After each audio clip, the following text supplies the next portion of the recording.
Hey guys, welcome back to our channel, The Wild Wilcox. Today we are going to read you a book called StoryTime, Part 1. Okay, let's get started. What books shall we read? We got books, and books. What's that? My own book that I wrote myself? No, I don't know. Yeah, I wanna go with that. Okay. What's a good story time book that we can all write? Because I need a short one. Okay, we'll be right back with an actual book. Total story time, come along and dance. Because it's total story time, we all know we dance.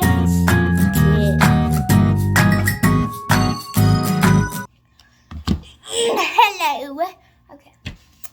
The Invisible String by Patrice Cost. Illustrated by Geoff Stevenson.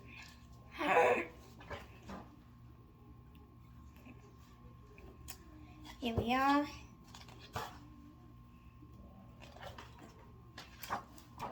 Oh my gosh. I'm trying to let you guys see the wonderful pictures they did. These are so detailed.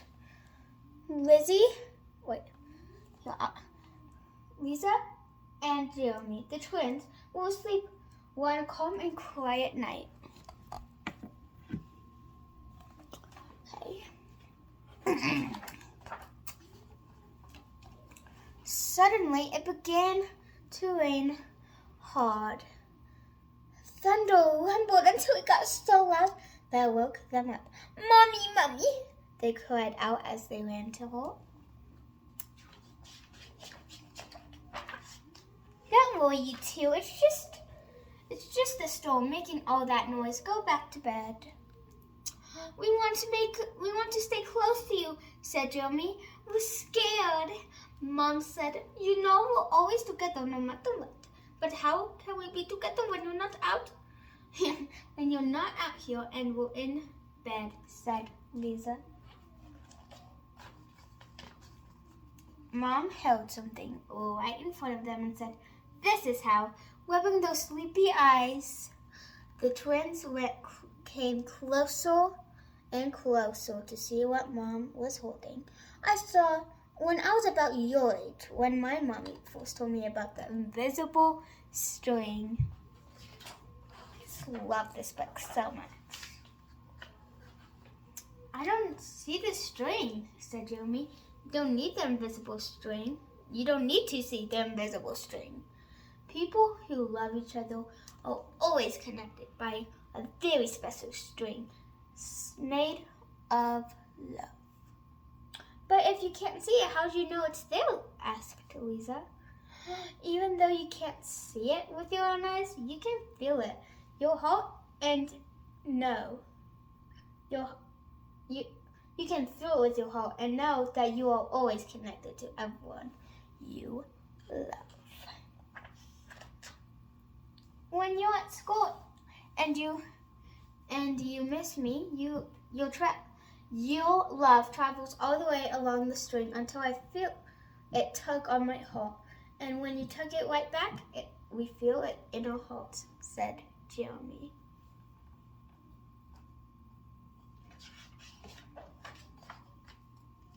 "Does Jasper the cat have an invisible string?" Lisa asked. "She sure does," said Mom. "And best friends like me and Lucy?" asked Lisa. "Best friends too." "How far can the string reach?" "Anywhere and everywhere," Mom said.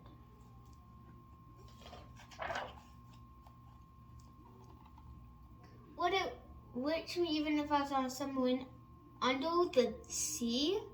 "Yes," Mom said, "even there." "Or a mountain climber? Even there." "A ballerina in France? Even there." "A jungle explorer? Even there." An astronaut in space, yes, even there.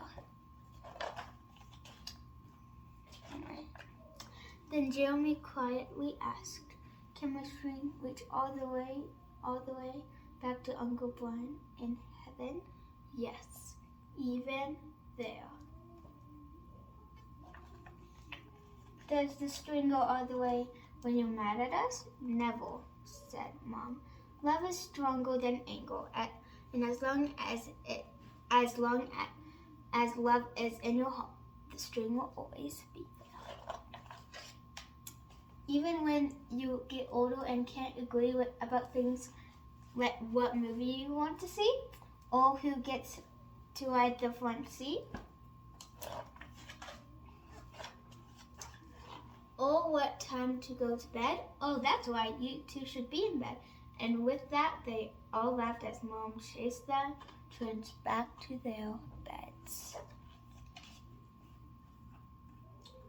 The twins dreamed and dreamed for minutes, hours, just thinking on how many on the string and how it tugs. And from deep inside, they now could clearly see no one is ever alone. And that's what you can see. Okay.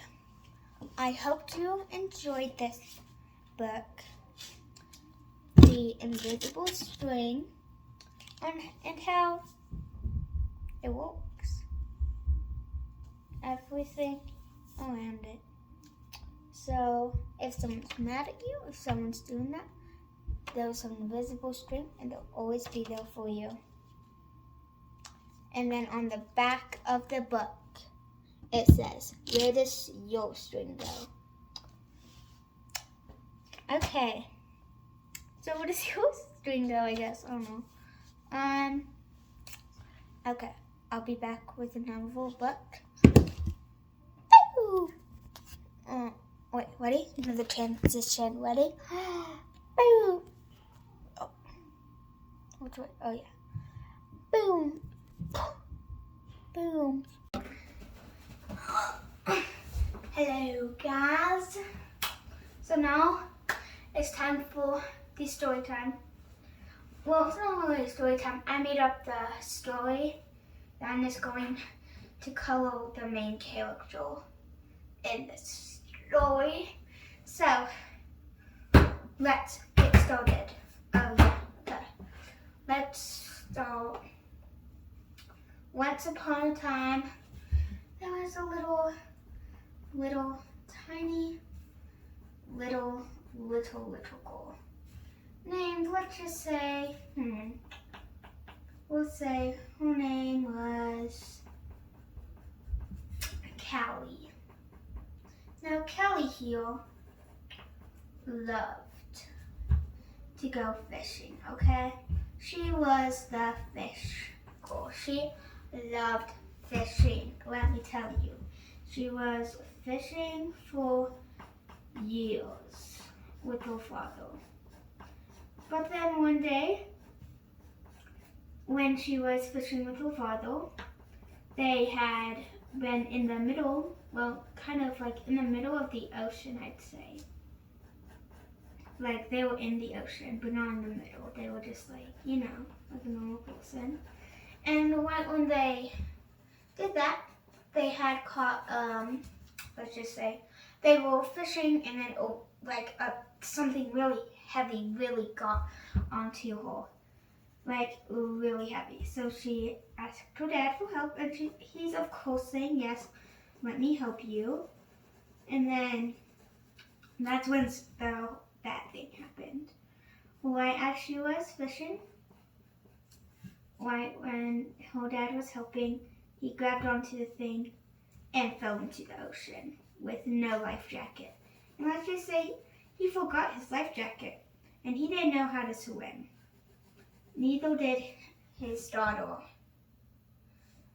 So when she saw her father fall into the ocean, she was devastated, wondering how he fell in and why, you know. So she was stranded in the middle of the ocean. And she was stranded there, not knowing what to do. So she used her head and thought, what should I do? Well, they had a flare gun.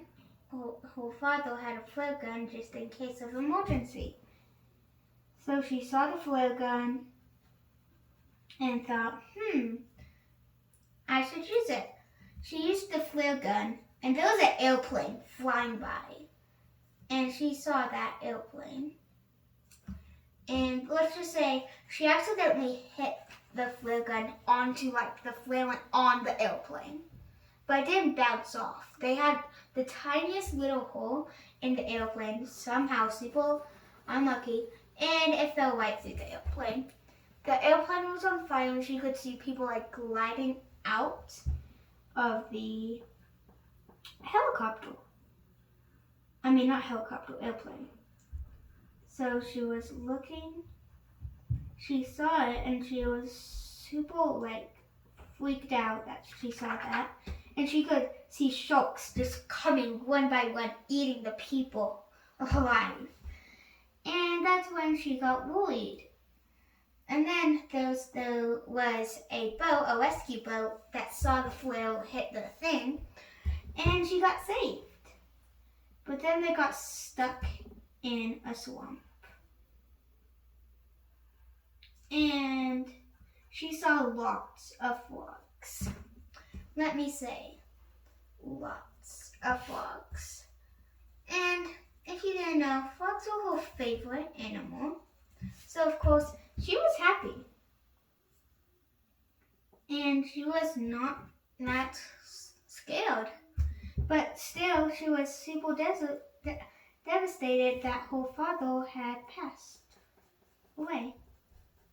Because he got gone. He didn't know how to swim, so he drowned. So, of course, she was all alone. And that's when she had to go to the orphanage. But she didn't go to the orphanage. She broke out of that car, jumped out, and let's just say she ran away. So she started, I guess, running away because she didn't want to be in the car. Right when she was, so she hopped out and ran off. Then she went to her old house, the one that her and her father lived in, and was staying there. Of course, she couldn't pay the bills. She was only, let's just say she was 13. And, of course, she couldn't do anything. She was only 13 years old. But then she noticed one of her neighbors had this weird thing, so she could look at it. They hired her, and she started looking at it. So she started looking at the place, and that's when some bad things happened. Some people broke in, and let's just say they came right out of the prison. So they just got out of prison. They escaped prison just barely. And so she was terrified. She didn't know what to do. That's when the police came in. The gun was right at her head. She was, oh my gosh, she was terrified. She didn't know what was going to happen. Luckily, the person who owned the store was right there and kicked that gun right out of his hand like it was nothing. So she was safe. She got saved by the owner of the store that she was working at. And of course, she was super happy. And she always had her pet frog by her side, as you can see right there. Frog, right there. So she always had that pet frog by her side. But she thought it just gave her luck, I guess she thought. So she, of course, kept it. So she kept that frog. And then, while she was at her house, the bills were ready to be paid. Now, she didn't know what to do. But the bills were only, let's just say, a couple $3,000. She only needed $100 more dollars. She thought that was gonna be easy, and it was. She got the $100, and yeah. So she got the $100, and was still at her house. Wonderful, she was super happy. And she, of course, still had it, so she still had she still had to work at the place because, of course, what else was she supposed to do?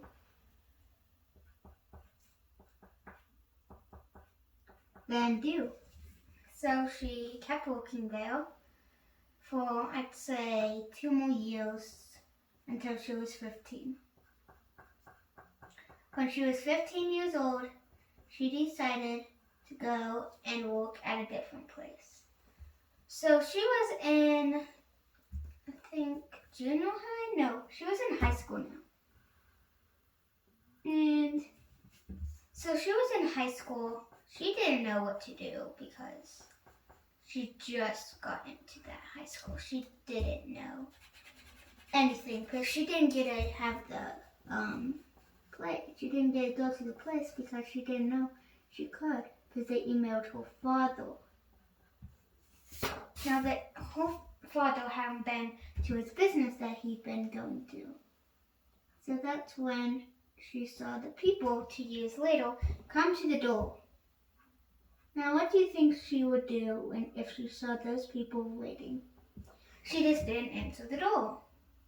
And then that's when they came in. She ran and went under her bed because she didn't know what else she could do. So,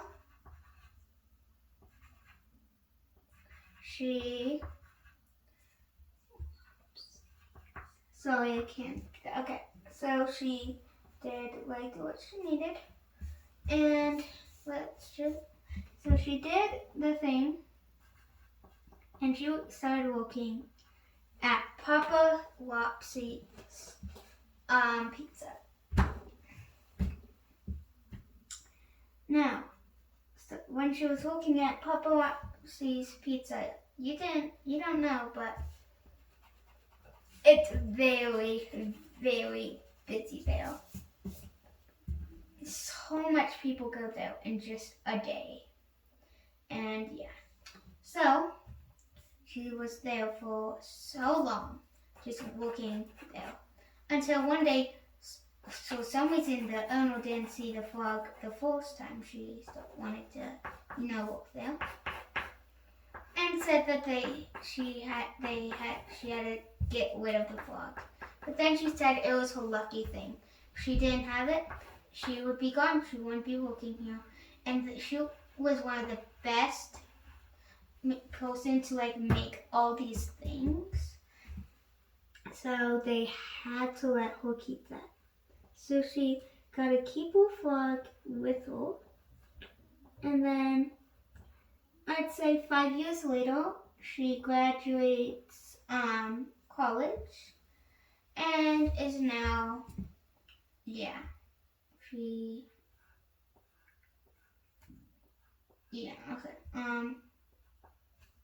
so she doesn't know what to do. She doesn't know if she should keep working there or quit. So she went over to her best friend's house.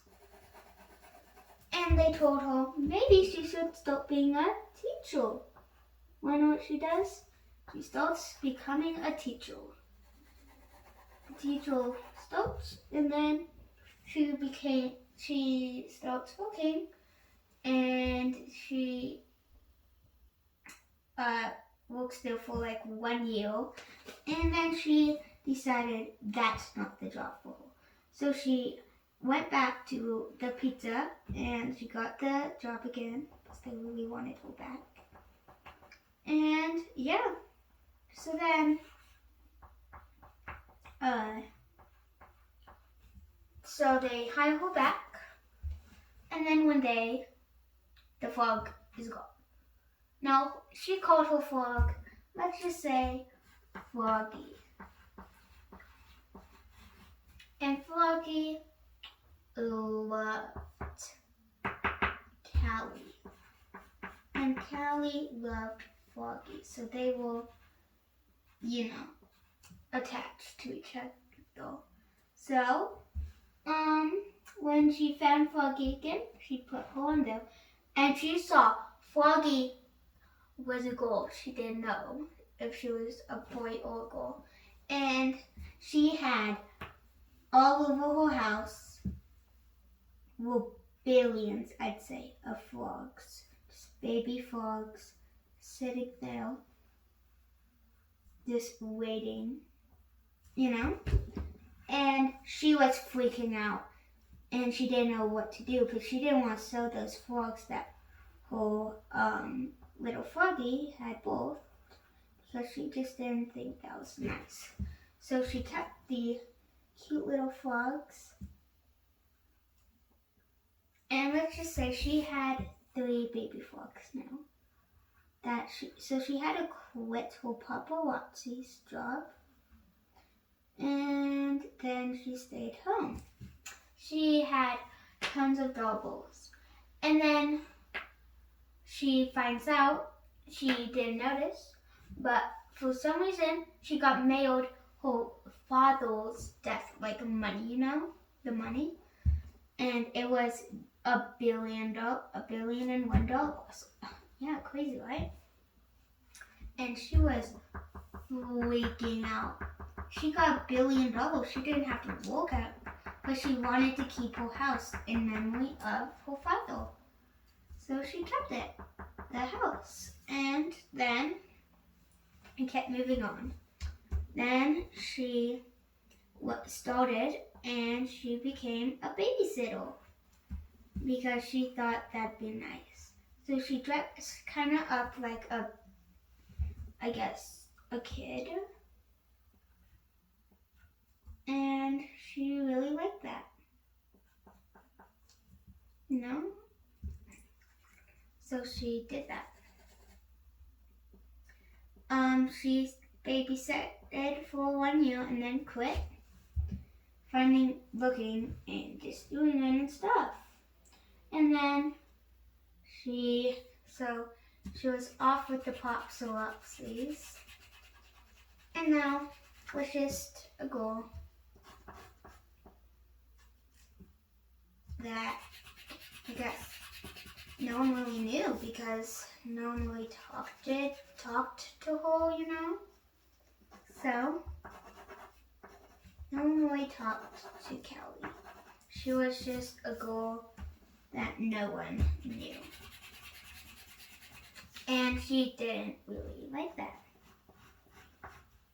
So she decided to get some big puffy jeans, let's just say big ones, because she saw so much people were wearing those. Let me say, so much. So she got the big puffy jeans that everyone was apparently wearing. And then she loved them, let me say. And how she loved them was amazing. Now she loved her life, let me say. Amazing. She thought she had the best life in the world. She thought her life was the best. But of course it wasn't, but then one day she decided to go up for president. Now, president was a very big job for her. Let's say beautiful. That. Now, she went over, and she said she wanted to be president. So they went over, and then it was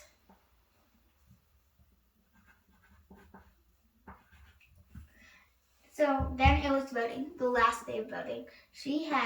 If she got 10 more votes, she would win. And guess how much more votes she got? 1,237 votes more. So that's not all her votes. She had in total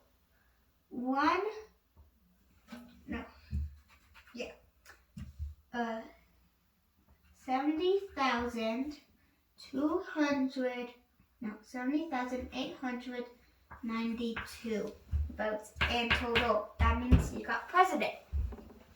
Now she was president. Biggest job of her life. But then she knew she couldn't be president. So she quit that president job. And kept her life. And yeah, she kept her life and did the stuff. Now, so since she was not president anymore, she would have been the full school president, which she was. So she was known at that. But then, of course, she quit.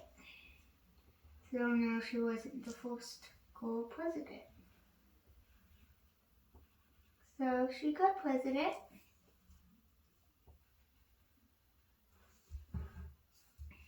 And so she was super famous. Now she was only, I'd say 40, living off alone, of course, still. And she missed her family, her friends. Well, not her friends, because she barely had any. She only had one. And that one friend will be her Froggy. Froggy was her best friend because, let's admit, look how cute he is.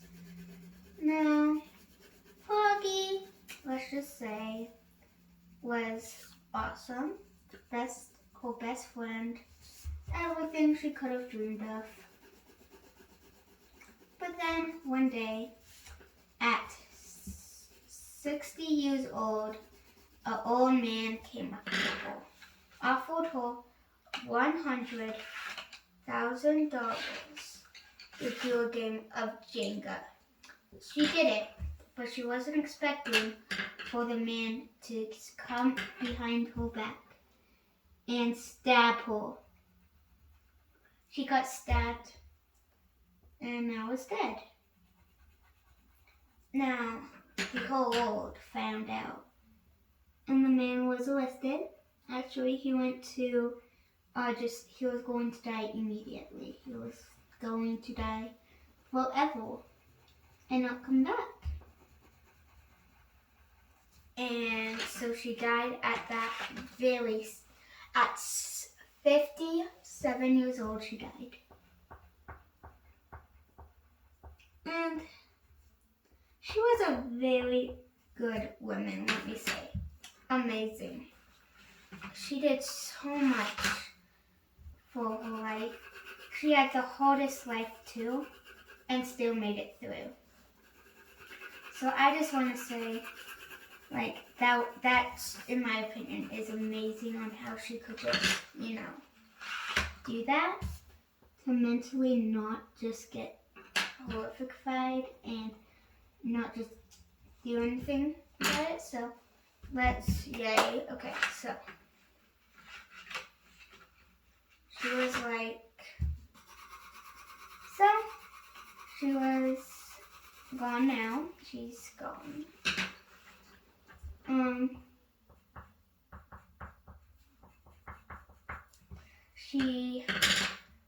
She was a wonderful woman, of course.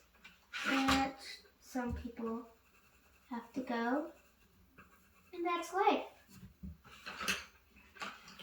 And Yeah. So I hope you enjoyed my story, my made-up story.